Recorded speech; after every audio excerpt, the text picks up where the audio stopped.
afternoon, everybody. Today we're going to talk about how to start a plant-based diet, and I'm also going to cover the pitfalls many people will potentially run into when they start a plant-based diet, and I'm providing you an opportunity to download a free guide. The discussion and the link are in the bio, or wherever you're watching, there will be a link with the code, how to get it for free. But with this, you're getting step-by-step how to get started, pitfalls to avoid, and a 7-day meal plan with 5 or less ingredients that, of course, you can add more to if you want. But I really wanted to hit this really important topic that I get questions all the time, or make something very simple that you can actually share with anybody that you want to about how to start a plant-based diet. Maybe someone is struggling and they don't know where to begin. They feel overwhelmed. Well, this has made it as easy as possible. I think it's like 9 or 10 pages totally. I've taken all over a decade of information or experience and distilled it into the simplest steps I can with some summary discussions on what to do, and then really simple meal plan that will allow you to actually start the transition. So let's just talk about what we're actually going to be covering. If you don't want to download it, that is totally cool. I have no problem, but I do want to share my information. So let me grab my notes. You know me and my notes. Let me grab those real quick. All right. So number 1, let's talk about the step-by-step what to do.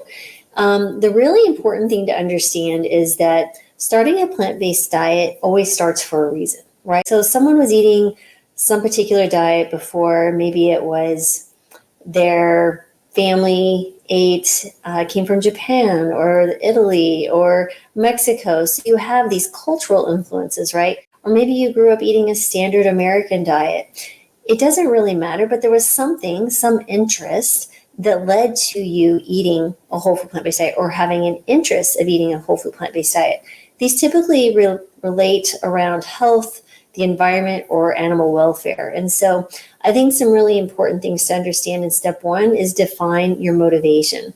And why? Well, it's kind of a critical first step, because when you have a clear understanding for the reasons why you're going to be going plant-based, it will really help you stay committed when maybe you hit some turbulence, maybe you run into some problems with, family or friends who are questioning why you're choosing to do that. Having a really clear 1 to 2 elevator speech, so to say, will help you navigate those difficult social situations.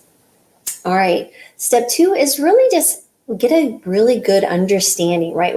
What does it mean to be plant-based? There's going to be a lot of questions coming your way from people who are like, what is a plant-based diet? What are you doing? Are you going to get all your protein? All these things.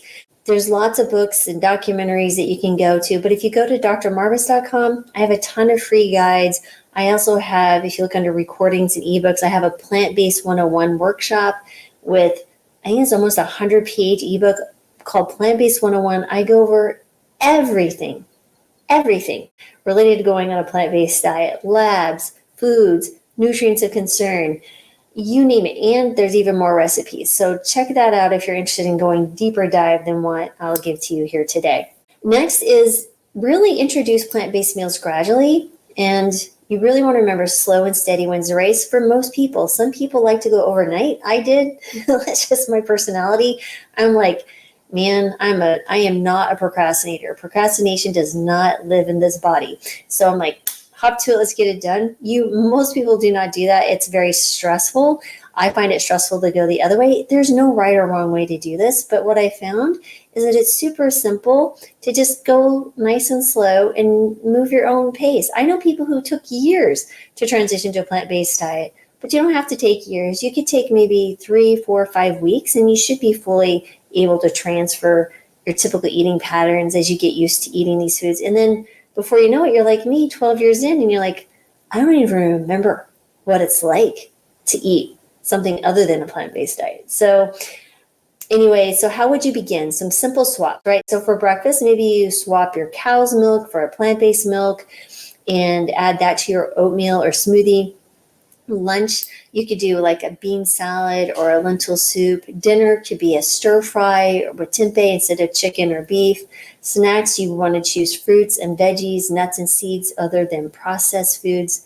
Again, you want to focus on the whole plant foods. So these are the foods that come as close to the way Mother Nature wrapped them up and gave them to us. Of course, beans you want to cook. But again, there's some amazing foods here. There's thousands of edible plant foods. There's an array of colors, array of tastes and textures. So you will not be for lack of choice. It'll be fun. You got to enter this with understanding that it's going to be an adventure, and don't get dismayed by comments that people say, or suddenly they become nutrition experts. There are many physicians who have no idea what they're talking about with nutrition. And so the general person who's read a blog on something with the plant-based diet shouldn't do this. Please know that you're doing it. You're on the right track. Just stay focused and have fun.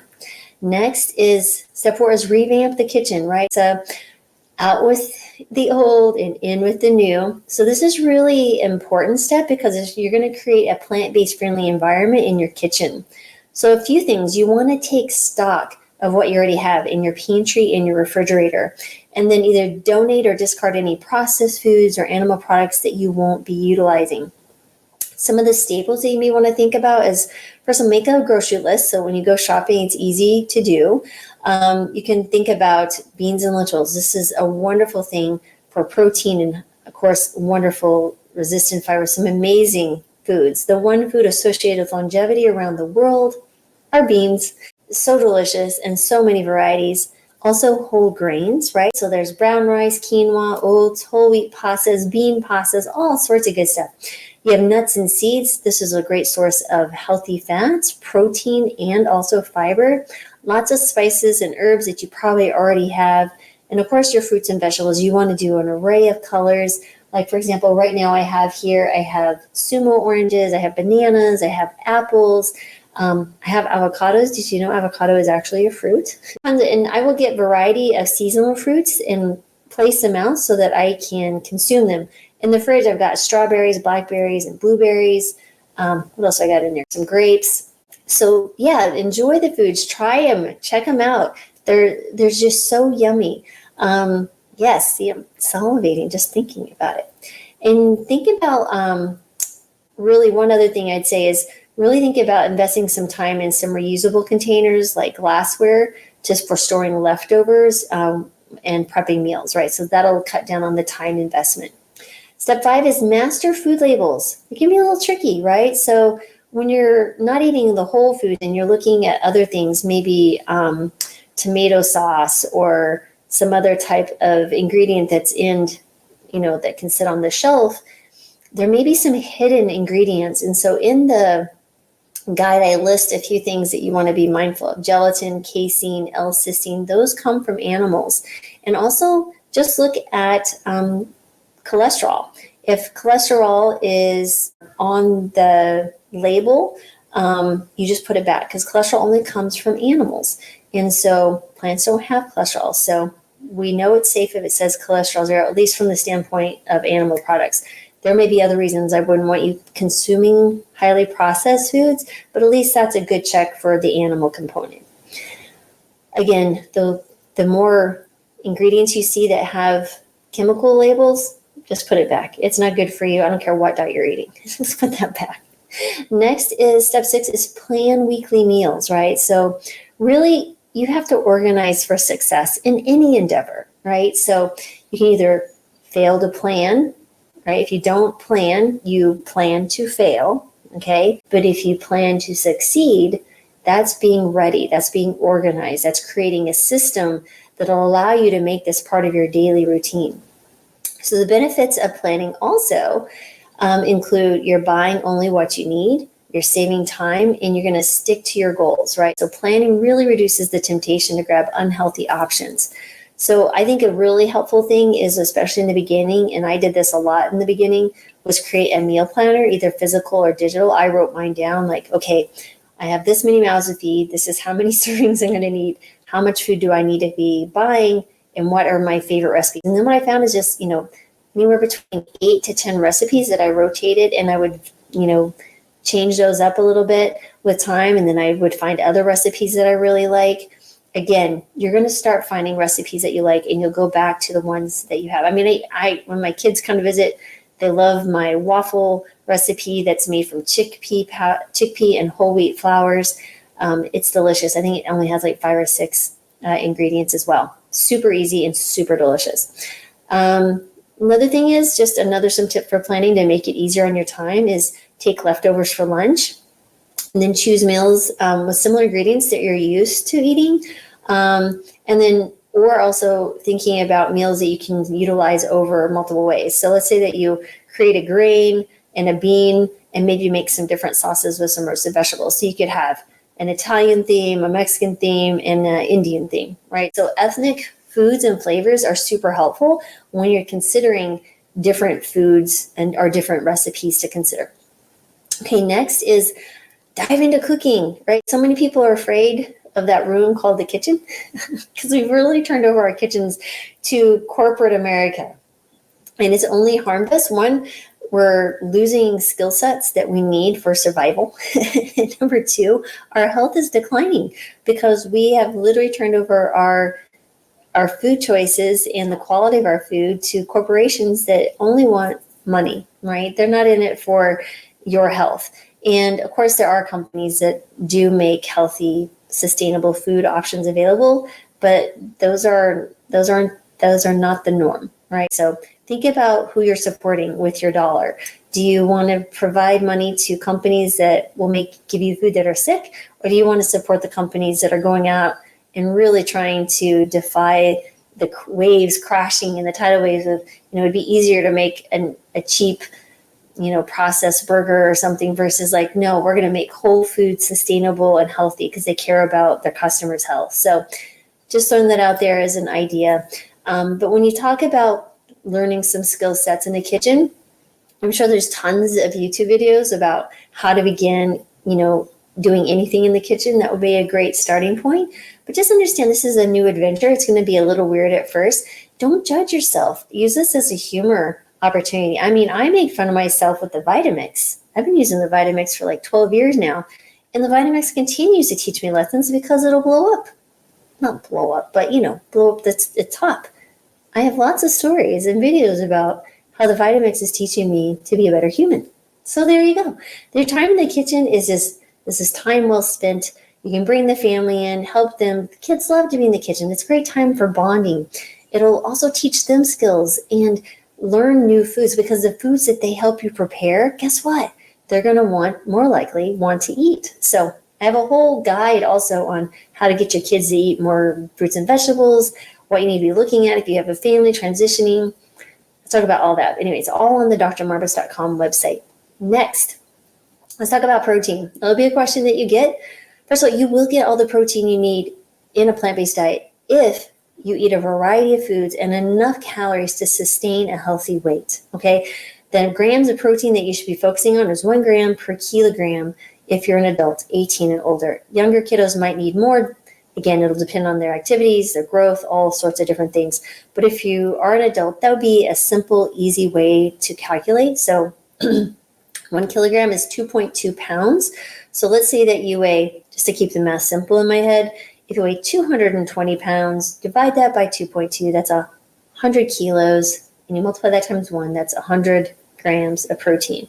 Again, I'm just throwing that out there as a basic getting starting point.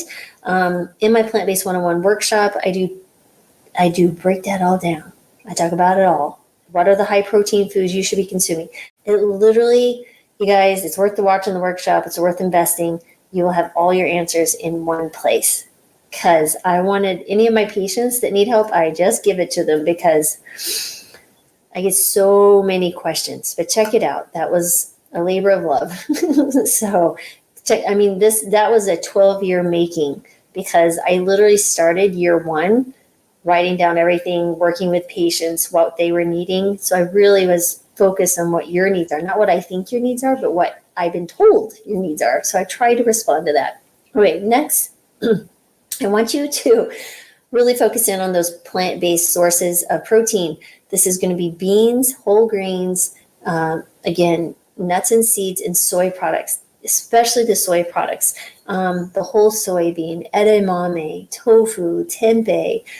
You can even do soy milk, right? But there's so many rich, protein-rich foods. Some people say, oh, but these are incomplete, or they aren't the perfect protein. All plants have every amino acid. They're just varying amounts. So that's the important piece about eating variety. So if you eat beans and grains throughout the week, you're going to get all the different types of amino acids that you need. And so that is an important thing to understand. And you don't have to get it all in one day. Think about 7 days, right? So your body doesn't just take in what you eat and utilize that. It will break it down. There's storage. It breaks it down and makes what it needs, and it will go ahead and recycle different things. Your body's a really efficient machine. You don't have to think that much. You just want to make sure you eat a wide variety and a wide variety of colors, okay? You do that, you're going to be pretty square. You're going to be pretty good. Doesn't have to be overcomplicated. I think I have a video somewhere on, do you get enough protein, plant-based diet? You can search in there. I don't know how to link that on the lives yet, but I will work on that. So next, join some plant-based groups. Come hang out with us in the Healing Kitchen. We're going live tonight. We meet weekly live. Brittany Giroudi makes 2 delicious recipes. I am sitting there answering all your medical questions, and you get expert workshops every single month with ebooks. It's called the Healing Kitchen. With a discount code in the guide as well, you're going to get a free month of the Healing Kitchen and access to all past recordings, workshops, everything. Go check it out and join us. I think you'll have a lot of fun. There's a lot of laughter in those visits. Next is track nutritional intake. If you're really worried, download something like Chronometer or MyFitnessPal and track your food for a week and see what's happening. If you're having any concerns, like you're not getting enough whatever, look at those foods and add those in. You can always, again, come join us in the Healing Kitchen, and I'm happy to answer those questions. Any medical questions you have, I'm there for you. Next is supplementation. So like people are like, what supplement should I have? Well, a few different things. There's going to be 3 that I'll tell you that I take every day that I found very important. If you really want to cover all your bases, Complement is great. Complement Essentials, check them out. Matt Tolman, Matt Fraser are fantastic. I know these guys in person. They're good friends. They source. They're ethical businessmen. So check it out. And really, if you want to just make it easy on yourself. But the 3 that I do are B12. I take 1,000 micrograms daily. When I check my blood levels, I think the last one was like 800. So you want to get your levels between 500 and 1,100 when you do your blood work, when you just check your serum B12. The reason I say 500, which is above, I think the low is usually 250 or something, you will see people symptomatic of B12 deficiency below 500. If you get above 500 and you get around to 1,100, you're going to be okay most of the time. Okay, of course, there's personality, but honestly, I've seen thousands of plant-based patients. I am licensed in every single state of this country. I have seen patients in every single state. Plant-based patients. I have looked at thousands and thousands of labs and had thousands and thousands of conversations and repeat labs. That's what I'm telling you. So next is omega-3s. I think it's important because there's still some question about how much we need, and until we get really good data, I think it's just an insurance policy for your brain and heart health. You can do algae omega-3s, avoid the fish algae. They actually get their omegas from the algae. So let's just skip the middle fish and all the things that come with that and go straight to the algae source. 350 to 750 milligrams daily typically will work. And you can do, it's called an omega check on Lab, Core, or Quest to check that out if you want to. And you want to be aiming for around 5.5 or above on those tests. Next is vitamin D, which really doesn't have anything to do with what type of diet. Your skin will take cholesterol and change it to, convert it to vitamin D. But if you live in higher latitudes, and we're just coming out of winter, your vitamin D may go low. It's really important for immunity and bone health, so you might want to get your levels checked. I would say you definitely want to be above 30. I take 2,000 international units daily, and I barely hit 40. When I don't supplement, even when I'm outside, I've lived in Florida and I've lived in this sunny, beautiful California, I am still low. So I hit like 27, 29. I'm like, yep, just gonna have to supplement. And I'm white. I'm white. That should be converting well. I don't convert well. I don't know what to tell you. Anyway, that's just what I would recommend. Those are the 3 basic ones. But if you don't want to take as minimum as possible, you have to take B12. B12 is only made by bacteria. It's not made by animals or plants, okay? It lives in dirt and water, but we live in a very hygienic world. We filter our water. We wash off the dirt off our fruits and veggies. So unless you want to go eat some dirt, like a teaspoon of dirt a day, you could do that, I suppose. I'm just kidding. I did not say that. Next, assess and adjust. Listen to your body. What's going on? Again, if you're struggling and not feeling well, regardless of what's going on, see your doctor or a doctor who is well-versed in a plant-based diet. I'm always happy to help. Again, check out the Healing Kitchen. It's a simple way to touch base with the doctor live, and I can happy to answer questions. There's lots of other people in the group who will be there to also maybe help answer from their experience. So check it out, guys. Healing Kitchen is such a wonderful opportunity. And we're going to be doing some fun stuff next year. But anyway, I think finally, there's a few things. Be patient and flexible, right? Understand it's a journey. You don't, if something slips up, it's not like, oh, I failed. I have to quit. Stop. It's okay. Let's get back on the horse. Next, you can absolutely reverse diabetes. You can lose significant weight. You can reverse your cholesterol, get that down. You can see your hypertension improve. Please, please, please know that if you have chronic disease of any kind, this is the way to go, guys. This is the best thing I've seen. There's no prescription that can do what a whole food plant-based diet can do. Now, a lifestyle intervention is my primary prescription. On occasion, you still need medications. That's secondary. But primary starts with the plant-based diet, exercise, all these lifestyle interventions. That's where you want to start. And medication sometimes is needed based on a few different things. Again, it's personalized. And then don't forget, there's a free month of the Healing Kitchen if you download the guide. All right, so what are the common pitfalls? I'm going to just go over 10 real quick because I really just want to highlight that, because so many people will like, oh, I tried this for a month or I tried this for 2 months and I just couldn't do it for whatever reason. Well, I'm going to share with you what I've learned from different people and where I see a lot of people struggle, and give you maybe some ideas for solutions. One, if you've already heard about it, you can start planning because you think, well, that might actually happen to me, or I can see that, or maybe I'm dealing with that currently. Here's some ideas for you, okay? So first of all, understanding that planning makes perfect. So it's really a matter, if you are disorganized and not thinking about this in a systematic way, you're just like, oh, it's just going to magically happen. That's going to be a struggle. Just like if you wanted to go run a marathon and you're just like, oh, I'm just going to show up to the marathon and be able to run without training and thinking about it, like what you're going to need, how many miles I'm going to be practicing, how long I need to practice. You're setting yourself up more likely for failure. Now, by some miracle, it might happen, but I'm just throwing out reality for you. Anyway, so when you open the fridge with good intention, only to find it kind of lacking in plant-based inspiration, scrambling to make meals can make it unhealthy or takeout more likely. So the solution is just dedicate a few minutes each week to meals, right?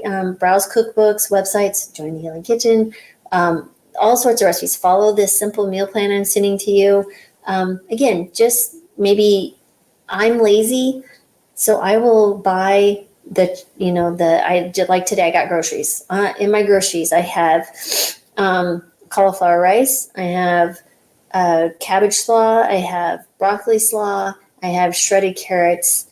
Those are kind of the big, and the baby greens. That's kind of my base that I get for, and I'll get like frozen corn, frozen edamame, frozen veggies.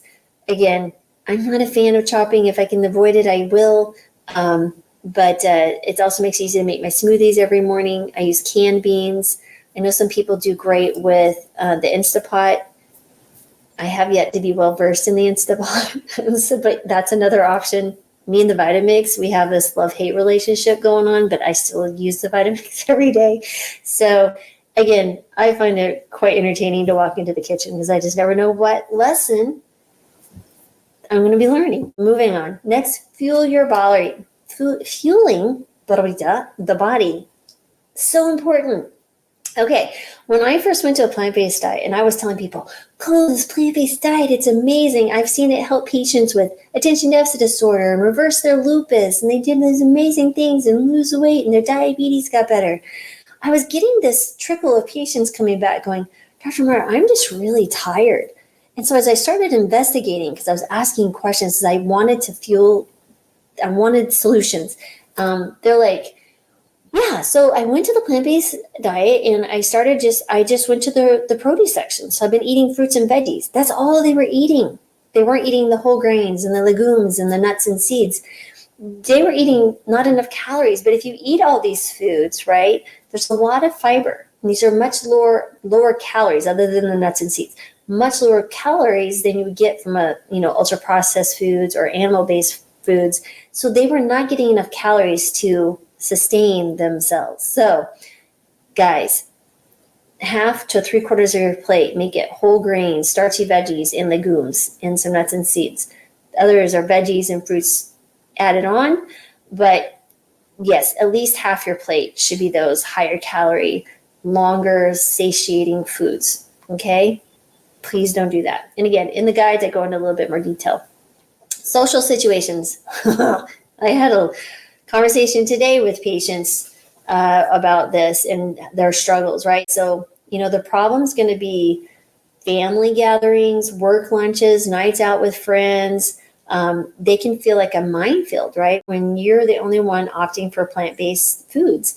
And so you might feel the pressure to cheat or, just to avoid feeling judged or whatever. First of all, be prepared. So know your why, which we talked about before. Have a few, concise explanations of why your dietary choices are what they are, and get ready to share those with curious friends and family. And if you need to, I'm a doctor. I'm going to say, hey, go on a plant-based diet. There you go. You can now say without lying, this doctor told me I should go on a plant-based diet. So I'm doing it. It's working for me. There you go. You're welcome. Anyway, so, you can also offer to bring plant-based dishes to some other gatherings and things. And honestly, the next time if someone's like, you shouldn't be eating that, ask them for the scientific evidence to please go to PubMed, find, random RCTs, the random control trials where they're doing comparisons with interventions, and actually share with you where the data is that you shouldn't be consuming more fiber, more plant-based diet. Tell them to go get you the actual science, because this is all I'm working with here. I'm telling you, 1, from experience as a physician and a person, and 3, digging in the science for well over a decade now and seeing it work over thousands of patients. Have them present the same data. Okay, next. Sorry, I get a little worked up with. I guess it just makes me so sad that people get sideswiped by people who are supposedly love them, right there, and they sabotage their efforts to get healthy, and it disheartens me to an nth degree. Anyway, next is really the processed plant food pitfall. It's not so healthy vegan, right? So that's why I like to use the word plant-based versus vegan. Don't get me wrong, I love my vegan friends who are like all in for the animals and climate, because I'm right there with you. But the processed food is not healthy, guys. It really isn't. And in some ways it could even be worse. So, there's such an abundance of vegan junk food that it's just like people think going plant-based means eating processed vegan junk food. That is not a whole food plant-based diet. We're talking, again, like I mentioned earlier, it's whole food plant-based diet is the way it came to you from Mother Nature. She's serving it to you on a platter. Take it because she knows what she's doing. Your mama don't lie. Okay?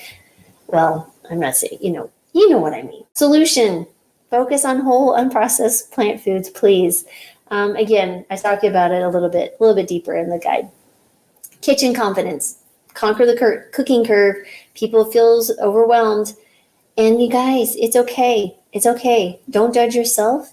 And if it doesn't work out, who cares? What did you learn? Say, this ain't no failure. This is an opportunity to be better, right? Just think about it. If you hadn't had the failure, you wouldn't have the opportunity to get better. Just take that joy that you do other things that were so fun to learn, right? When you were first learning how to do it. Bring some family and friends involved, whoever, maybe you can find an ally in this plant-based journey. That's the joy of trying something new. Get curious. And again, if it doesn't turn out the way you want, oh, it's okay. It's just a kitchen. It's just one meal. Nobody's going to hate you for it. It's okay. Okay. Next, manage expectations. I think so many people fail on so many things in life because they fail to manage their expectations. So you might be expecting dramatic weight loss and I'm going to be reverse my 60 years of heart disease in 1 week. Now, you may be able to stop blood sugar meds. That I will say happens pretty quick. But again, it has to be 100%, and there's some caveats to that. But it's really the impatient can lead to discouragement, right? And if results don't come as quickly as they hope, you're just going to just want to give up. No, guys, anything in life is going to be, think about it as a marathon. And if you think the word marathon just eases further discouraging, okay, think about it as a journey of small steps, right? And so celebrate every small step. Today you ate 1 of 3 meals that were plant-based. Freaking awesome. Let's celebrate. And I don't care if it's high five yourself, give your kids a hug, high five your pet. Say, yeah, I'm saying high five me right here. Okay. So this is really important that you understand that everything you move towards, every little added benefit is compounding. And we're getting you healthier. Be patient with yourself. You didn't get here overnight. You're not going to get there overnight. Here's A is really where you are. Let's be realistic. There's B. And again, it's not some magic thing that you're just going to leap over and there's a bridge. You got to earn it back a little bit. There's going to be a little work involved. There might be some discomfort because one, you don't know, yours is new. You're stepping outside of your kind of comfort zone, but it's okay. There's so many resources and people around to help you and want to help you succeed. Again, if you don't want to join the Healing Kitchen, there's tons of free resources out there. Again, just check it out. I'm here most days of the week going live. Put comments. I created this resource because I kept getting these questions in the comments. I will respond. Okay. Next, people think it's too expensive. Stop right there. This is called a pauper's diet. And when I went plant-based 12 years ago, I had 3 teenagers at home, 2 of which were boys, and my husband. My bill went down $400 a month. I don't know if you guys have ever fed teenage boys and a man that thinks he's a teenage boy. It ain't cheap.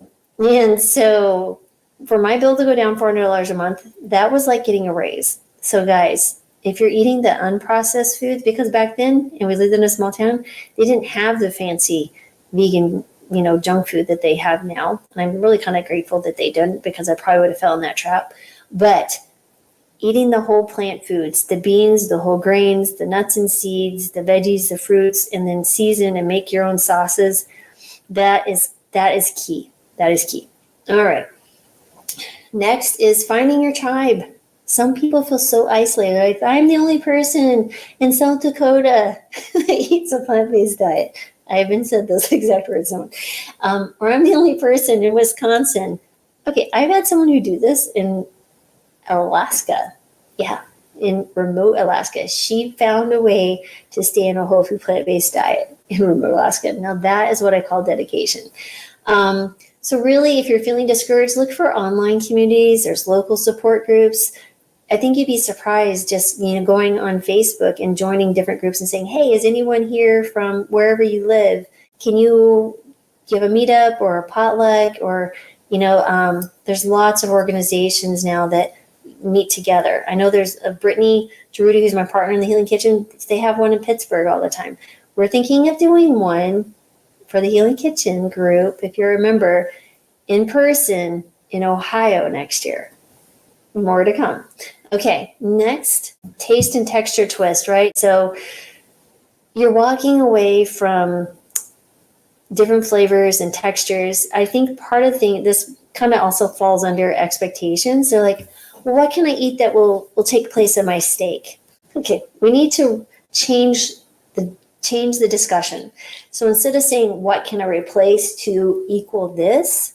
I want you to think about, what am I adding to my diet? What am I adding? Not taking away or walking away from, but it's like adding my diet. I'm adding health. I'm adding flavor. I'm adding fiber. the one thing you could think about is I'm saying goodbye to diabetes meds. I'm lowering my cholesterol. I'm saying hello to energy. I'm saying hello to decreased pain. I'm saying hello to more poop. All of these different things that you're going to be getting, and it's a gift, right? And so understand the taste and textures are going to be different. Your body will adjust. It may take a little bit of time. I think one other thing here, did I mention this here? Sometimes you might get a little bit of bloating in the beginning. If you've been fiber deficient for a long time, you start eating fiber, your little gut bacteria are going to go, ooh, this is good. Let's start chowing down. And guess what happens? They make gas, and you're going to toot, and you're going to feel a little bloated. And that's okay. So back up a little bit. Instead of the black beans, I want you to go with lentils, right? You cook your food, blend it. That will help, right? Getting some probiotics will definitely help as well. And so now if you're inoculating this amazing microbiome that is going to be incredible for you and your health. And so just know it takes some time. Don't be discouraged. If you're still struggling, come on over to the Healing Kitchen. We will help. But again, cooking and blending food might be helpful, and backing off on some of those things that you have to soak to cook. That might help too. So just go to those things that you don't have to soak to cook, is at least in the, like the bean category. All right. And of course, if they're already in canned, you're good. You're good. Yeah. So then I go into I have a 7-day simple plant-based meal plan, 5 or less ingredients with recipes for breakfast, lunch, and dinner. I kept it super simple. You can add in what you want, more flavors or remove. I didn't want to get too overcomplicated or add lots of different seasonings, but there's a little bit and some ideas. Again, this is just to get you start thinking.